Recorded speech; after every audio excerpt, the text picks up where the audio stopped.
तो यार 2025 में यार ब्लॉगिंग वगैरह स्टार्ट करने वाले हो ना, तो थम जाओ, रुक जाओ, थोड़ा सा समझ लो यार। ठीक है ना, कि क्या क्या स्किल की रिक्वायरमेंट रहती है। तो बिना देर करते हुए यार आज के वीडियो में मैं आपके साथ 10 स्किल शेयर करने वाला हूँ ना यार, जो आपके अंदर होनी चाहिए अगर आप चाहते हो कि ब्लॉगिंग में सक्सेसफुल हो। ब्लॉगिंग टोटली यार एक बिजनेस है। ठीक है ना, पहले यार लोग पर्सनल लेवल पे ब्लॉगिंग करते थे, बट आज की डेट में इतनी सारी अपडेट, इतना सारा कंपटीशन, उसके बीच में ना आपको जो है वो स्किल ओरिएंटेड होकर के काम करना पड़ेगा। ठीक है, तभी इस फील्ड में जो है वो आप पैसे बना पाओगे, सक्सेस जो है वो हासिल कर पाओगे। ठीक है, तो चलो यार बिना देर करते हुए मैं आज के वीडियो में आपके साथ 10 स्किल शेयर करने वाला हूँ, जो कि आप ऐसा नहीं कि सारी स्किल आपको पहले से ही सीख लेनी है, आपको इस प्रोसेस में धीमे धीमे सीखते जाना है। एटलीस्ट आपको पता होना चाहिए कि एक ब्लॉगर के अंदर, एक सक्सेसफुल ब्लॉगिंग फील्ड में, अगर इस फील्ड में सक्सेस हासिल करनी है तो एक्चुअली में क्या क्या चीज़ें जो है वो हमें आनी चाहिए। ठीक है ना, तो वो आपको पता होना चाहिए। तो चलो यार बिना देर करते हुए यार मैं आपको लेकर चलता हूँ। सबसे पहली स्किल है, मैंने कुछ नोट डाउन करके रखी है, वो है यार कंटेंट क्रिएशन की स्किल। अब 2025 में भाई कंटेंट क्रिएट करना तो सीखना पड़ेगा। मैं वीडियो कंटेंट की बात नहीं कर रहा हूँ, ठीक है। अगर ब्लॉगिंग फील्ड में आ रहे हो तो आप टेक्स्ट फॉर्म में कंटेंट क्रिएट करते थे, वो तो आपको सीखना ही सीखना है। प्लस आपको को जितना भी तरीके का कंटेंट क्रिएशन सोशल मीडिया जो पेजेस होते हैं वहाँ पर इवन इमेज एडिटिंग होती है, वो भी आपको सीखनी पड़ेगी, क्योंकि ब्लॉग पर जो है वो थंबनेल वगैरह लगता है, वो भी आपको सीखना पड़ेगा। तो ये सब कंटेंट क्रिएशन के अंदर आ जाता है। वीडियो क्रिएशन भी कंटेंट क्रिएशन के अंदर आता है, टेक्स्ट क्रिएशन भी कंटेंट क्रिएशन के अंदर आता है। और आज 2025 में, आज के टाइम पे, मतलब कि अगर हम बात करें 2025 आने वाला है ना, तो इस टाइम में आपको जो है वो ऑलराउंडर बनना पड़ेगा।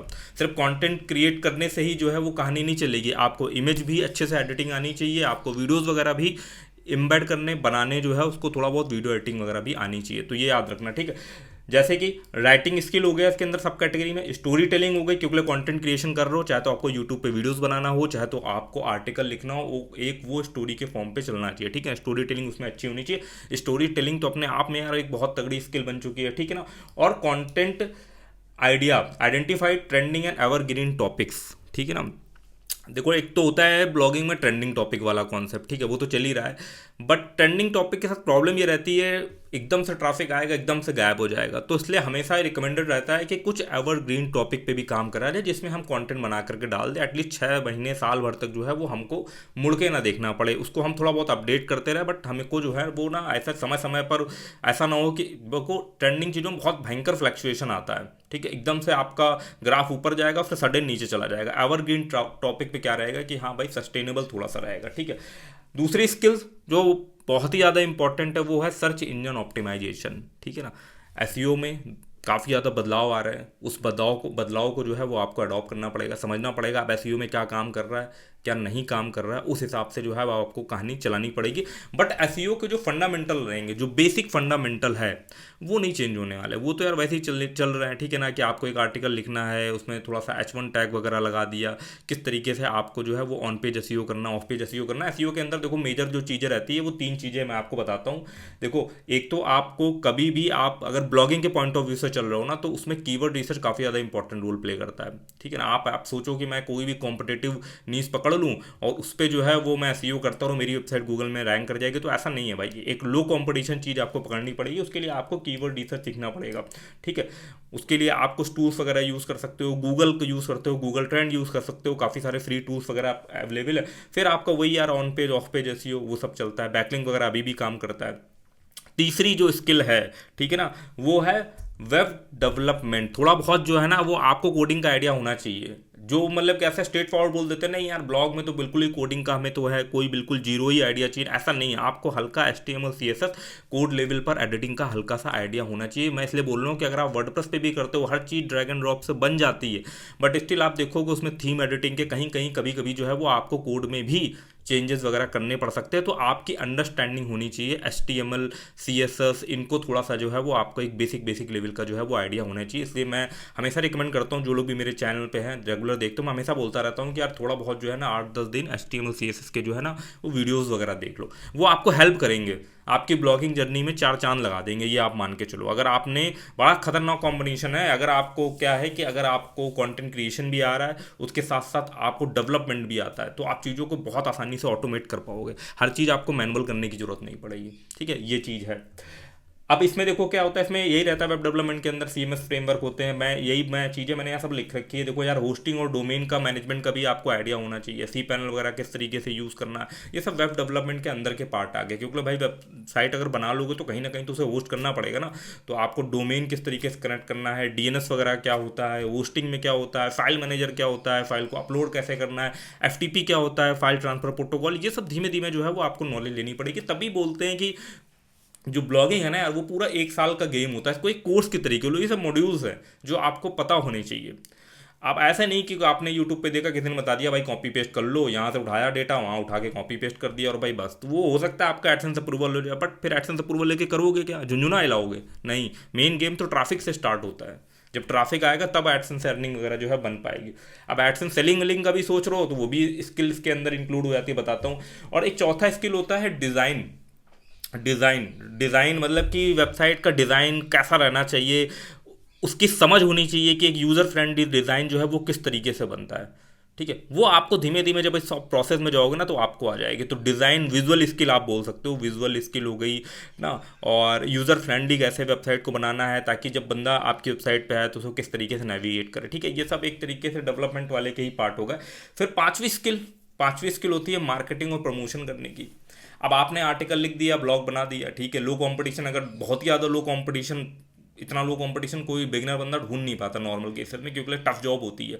तो मान लो आपने कोई बनाया, मॉडरेट लेवल में कंपटीशन वाली कोई चीज़ आपने बनाई, ठीक है, तो उसके बाद आपको क्या करना पड़ेगा, आप अपने ऐसे ही लोगों तक तो आपका कंटेंट पहुंच नहीं जाएगा, आपको करना पड़ेगा प्रमोट। तो आपके अंदर जो है वो प्रमोशनल स्किल जो है वो होनी चाहिए, कैसे आपने कंटेंट को आप सोशल मीडिया वेबसाइटों पे प्रमोट कर सकते हो। आप कल तो भाई ऑप्शन अवेलेबल है, ठीक है ना, कि आप डे वन से अपने जो भी जिस नाम का आपने ब्लॉग बनाया उससे ही ब्रांड से रिलेटेड आप यूट्यूब चैनल वगैरह बना के, इंस्टाग्राम बना कर वहाँ अपने ब्लॉग को थोड़ा सा जो है वो प्रमोट कर सकते हो। एटलीस्ट वहाँ से कुछ फ्री ट्रैफिक वगैरह आपका ब्लॉग का आ जाएगा, ठीक है ना। तो उसमें यही है यार, सोशल मीडिया मार्केटिंग स्किल होती है, ईमेल मार्केटिंग स्किल होती है, पुश नोटिफिकेशन भी मार्केटिंग स्किल होती है, ठीक है। एक कि आपके मान लो फॉर एग्जाम्पल के लिए पुश नोटिफिकेशन में 5,000 सब्सक्राइबर हैं, ठीक है ना।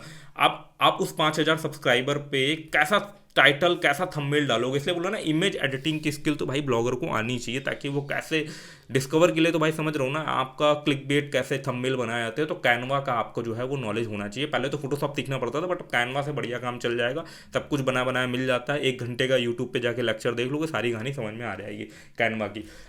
छठवें नंबर पे क्या स्किल होनी चाहिए भाई, एनालिटिक्स एंड डेटा इंटरप्रिटेशन की स्किल। एनालिटिक की स्किल क्यों होनी चाहिए, क्योंकि आपको जब आप ब्लॉग बनाओगे तो उस पर लगाओगे गूगल एनालिटिक का कोड। तो जब गूगल एनालिटिक का उस पर कोड लगाओगे तो क्या होगा, आप वहाँ पे जाके डेटा तो देखोगे ना कि किस एज ग्रुप के लोग आपकी वेबसाइट पे आ रहे हैं, किस तरीके की ऑडियंस आपकी आ रही, तभी आप अपनी वेबसाइट को बेटर तरीके से ऑप्टिमाइज कर पाओगे। इवन एफिलिएट मार्केटिंग अगर आप कर रहे हो, प्रोडक्ट सेल आउट करना चाहते हो, लीड्स जनरेट करना चाहते हो, तो ये स्किल भाई मस्ट आपके अंदर तो भाई होनी चाहिए, जिसमें आप डेटा को एनालाइज कर सको। इसमें आपको गूगल एनालिटिक भी देखना पड़ेगा और सर्च कंसोल का आइडिया नहीं होगा, डेटा को देख के समझोगे नहीं तो कैसे पता चलेगा वेबसाइट में कहाँ एरर आ रही है, कहाँ पे इंप्रूवमेंट करना है, ठीक है। तो आपके अंदर एनालिटिक एंड डेटा इंटरप्रिटेशन की स्किल होनी चाहिए, जिसके अंदर भाई आपको दो चीज़ें तो भाई जक मार करके अगर ब्लॉगिंग में आ रहा हो तो सीखना ही पड़ेगा, वो है गूगल एनालिटिक और गूगल सर्च कंसोल, ठीक है। मोनेटाइजेशन स्किल, अब कैसे मोनेटाइजेशन स्किल कैसे आपके लिए काम करेगा भाई, कि आपको ये जजमेंट आपके अंदर होना चाहिए कि एफिलिएट मार्केटिंग में कैसे इसके अंदर इनकॉर्पोरेट कर सकता हूँ। ऐड वगैरह लगा रहा हो तो कौन सा ऐड नेटवर्क यूज़ करना है, किस टॉपिक के लिए यूज़ करना है, कैसे उसको प्रॉफिटेबल बनाना है, कैसे उसका आरपीएम बढ़ाना है, कैसे सीपीसी बढ़ानी है, किस टॉपिक पे काम करना है, तो ये सब जो है इसके अंदर आ जाती है, ठीक है ना। तो मोनेटाइजेशन स्किल ये थोड़ा सा बाद में जाएगा, ठीक है। अब एक आठवीं स्किल जो है वो बहुत ही ज़्यादा इंपॉर्टेंट है, वो है एआई यूटिलाइजेशन। भैया 2025 में जीरो। अब अगर एआई नहीं यूज़ कर रहे हो ना तो ब्लॉगिंग में तो भाई आप सोच के चलो कि पब्लिक सब जो एआई यूज़ कर रही होगी वो 10 गुनी स्पीड से आगे भग रही होगी और आप चल रहे होगे भाई धीमे धीमे, तो भाई वो नहीं चलेगा। तो आप एआई के जो है ना वो जो टूल्स वगैरह आते हैं, चाहे वो चैट जीपीटी हो गया, चाहे तो इमेज क्रिएशन के बहुत सारे टूल आते हैं, कंटेंट क्रिएशन के लिए आते हैं, मतलब कि आजकल तो सही बताऊँ ना यार, आप सोचो कि आपको क्या करना है, उसका एआई टूल अवेलेबल है। एआई का बूम आने के बाद ना भाई हर चीज़ के एआई टूल बन गए हैं, ठीक है, चाहे वो पीडीएफ से लेकर के हो, इमेजेस के लेकर के हो, तो भाई हर चीज़ का एआई टूल बना। तो उन एआई टूल्स का भी आपको जो है वो आइडिया होना चाहिए ताकि आप उसको इफेक्टिवली यूज़ कर पाओ अपनी ब्लॉगिंग जर्नी में, और यहाँ पर अपने टास्क को जो है ना वो और अच्छे से एक्यूरेट और फास्ट बना पाओ। नवी स्किल भाई, नेटवर्किंग एंड कोलाबोरेशन।